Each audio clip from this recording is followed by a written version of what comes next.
What's up, Homo sapiens? So today we're talking about how to optimize your time efficiency in the gym. And because you're watching this video, clearly you're a pretty busy person.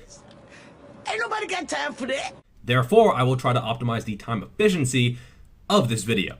Number one, do compound movements. So you could do a front raise for your front delt, you could do extensions for your tricepticals, and then you could do a pec fly for your chest or a pec deck or some other isolation chest movement, or you could just do a bench press or a dip or a dumbbell bench press or an incline press or whatever. So you're gonna wanna focus on compound movements, and especially if you are pressed for time, just cut out most isolation work. It is not a waste of time, but it's not being time efficient. You want to make the movements as compound as possible. So something like a standing cable pullover, it's kind of a compound movement because it's working the triceps, it's working the lats, it's working, a little bit of the traps, but you could just do pull-ups and also be working the arms and the forearms as well. So try to be as efficient and optimal here as you can. And that goes for unilateral versus bilateral movements as well. So there's nothing wrong with bilateral or unilateral movements. They're both good, and I think ideally you should include all of them in your training. However, if you're pressed for time, maybe that single arm pull down is kind of a waste of time. Number two, keep fewer reps in reserve. That doesn't mean taking every single set to failure, but typically speaking, if you're doing less volume, those sets that you're actually doing need to be harder, and that means closer to failure. It doesn't mean you need to be failing or going beyond failure every single set, but generally speaking, you should be closer to failure. Number three, use some advanced techniques. Now, my book goes into way more detail on this. It has a whole chapter on going beyond failure, and this is a great way to optimize your time efficiency in the gym. So something like rest pause, you go to failure or very close, you take, 15 seconds or 30 seconds of rest, and then you attack the set again. Now, is it one set or is it multiple sets? It really just depends on your perspective. But one thing is clear, because you are maintaining that high level of fatigue, you are getting more out of these mini sets. Then I thought somebody was barbecuing. I said, oh Lord Jesus, it's a fire. So you might do like a myo rep kind of thing, could be a cluster set, could be DC style of training, could be just general rest pause.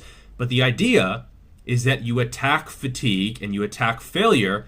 You rest, but not completely, not 2 or 3 minutes like between a normal set, and then you attack failure again. And you keep attacking failure and you keep activating those higher threshold motor units, getting you those sweet ass gains. Could be drop sets, could be isometrics, could be partials, lots and lots of ways to go beyond failure. Again, check the book if you already have it. And if you don't, I've done a few videos on it, not quite in as much depth, but still a pretty good resource. All right, then, keep your secrets. Next, number four, progressive overload. You can still gain muscle without a ton of volume, but the emphasis really does need to be getting stronger each time. A lot of very, very successful natural bodybuilders and enhanced bodybuilders both take a somewhat low volume approach, and they focus on progression, on beating the logbook, on getting stronger than last time. You don't necessarily need to train harder than last time, but you want to be better than last time. Number five, supersets and alternating sets. Now, I'm not personally a huge fan of supersets. I think most people need to focus on the quality of the set, and therefore they should, take their time and really focus on each set. But there's no doubt that this is a good way to improve your time efficiency in the gym.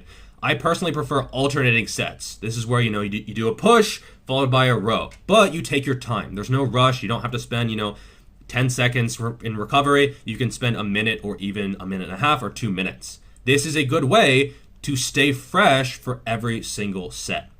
That being said, for some people, they don't like it. They don't like the circuit style of training, and some people could steal your machine when you're off doing something else. And so, just try to judge based on if you prefer it and then how busy the gym actually is. Oh! This works really well for upper body. For lower body, not so much, just because hinge and squats are not really opposite. They're both working the hips, the lower back, and therefore, supersetting your squats with your deadlifts, not a great idea. But supersetting your bench press with some rows or overhead press with some pull downs, that does make a lot of sense. Number 6, body weight training. So supplementing your gym work with push-ups, pull-ups, Bulgarian split squats, just get a weighted vest or just use your own body weight, depends on how weak you are. This can be a great way to really build up your volume. It can help recovery, and it's just a good way to progress. Plus, it doesn't really require a lot of time. You know that old video where it's like they take a jar and they fill it full of stones, and then the guy asks the class, like, is it full? And everyone's like, yeah, it's full, like you can't fit any more stones. And he gets the pebbles and he pours the pebbles in, and then he takes the sand and he pours it in, then he takes the water and he pours it in, and there's always more time in your day. That's the lesson. Well, it's the same thing with training. You almost certainly do have time. You're just making excuses. That's what you're doing. Put a pull-up bar above your bathroom. Whenever you go and take a dump, jump up and pump out some reps. Boom. Get a freaking huge back. Number 7, take a quality over quantity type of approach. If you read a lot of the scientific literature, it makes you think that volume, like you have to do more sets, 45 sets of squats and leg press per week, otherwise you're going to have small legs. But that is not the case at all. If you can really attack a set, again, if you're using those advanced techniques from my book, and going beyond failure and really pushing every single set, you simply don't need a lot of volume to make progress. And if you can't make progress, it's probably not a volume issue. It's an effort per set issue. Number 8, minimalism versus maximalism. Take a minimalistic approach. So instead of trying to do 6 or 7 or 8 different exercises on a lower body day, just do 2 or 3. You can develop some very, very impressive legs doing nothing but 1 squat variation, 1 hinge variation, and maybe 1 single leg movement. Or 2 of each, whatever. But you don't need a lot of movements. Yes, there is some value in variety, in variation, but in a lot of cases, it's not necessary. Plus, you have to warm up for every single exercise that you do. So it might behoove you to do less variation, less variety. Speaking of that, number 9, warm-ups. Not everyone is going to be the same in terms of how quickly they can get to their working sets on a given movement. And the stronger you are, typically speaking, the longer it will take to get to your working sets. Plus, some people just require more time.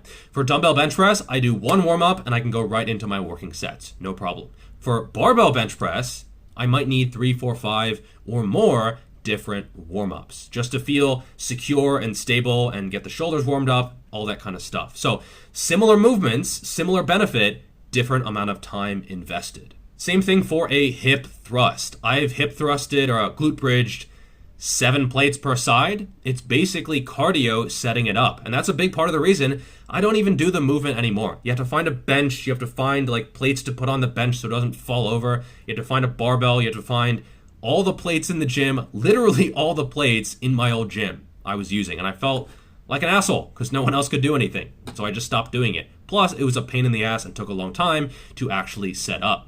Same thing for leg press. If you're very strong, you might need to just go on a scavenger hunt and find 10 plates per side to set things up. Or you could just get the dumbbells and go do split squats or something else. So find out what movements just take longer and avoid them.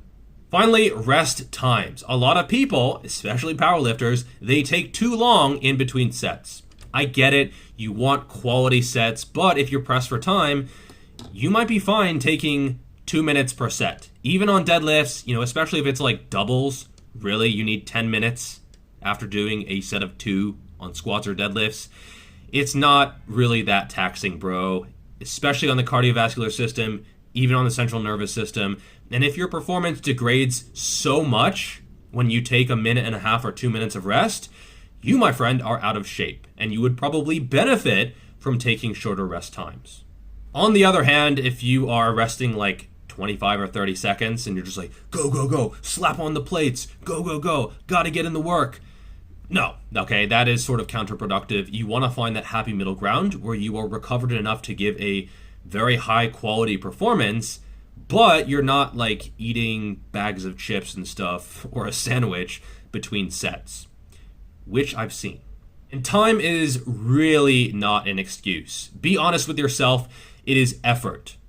It is effort, it's energy, it's your motivation, it's your drive, it's your willpower, it's your discipline. It's sure as shit not time. Okay, even if you're working 12 hours per day, 14 hours per day, as I often do, make the time. It's not a time issue, it's something else. Again, grab a copy of my book. The advanced techniques section alone is worth the very low price. 4.7 stars, one of the highest rated fitness books of all time. Not exaggerating at all. Try to find one that's higher than 4.7 stars. Maybe there's a couple, but not many. All right, that is all for this video. Thank you so much for the support. Like, subscribe, slap around that notification bell button thing, and I will see you in the next video. Peace and carrots.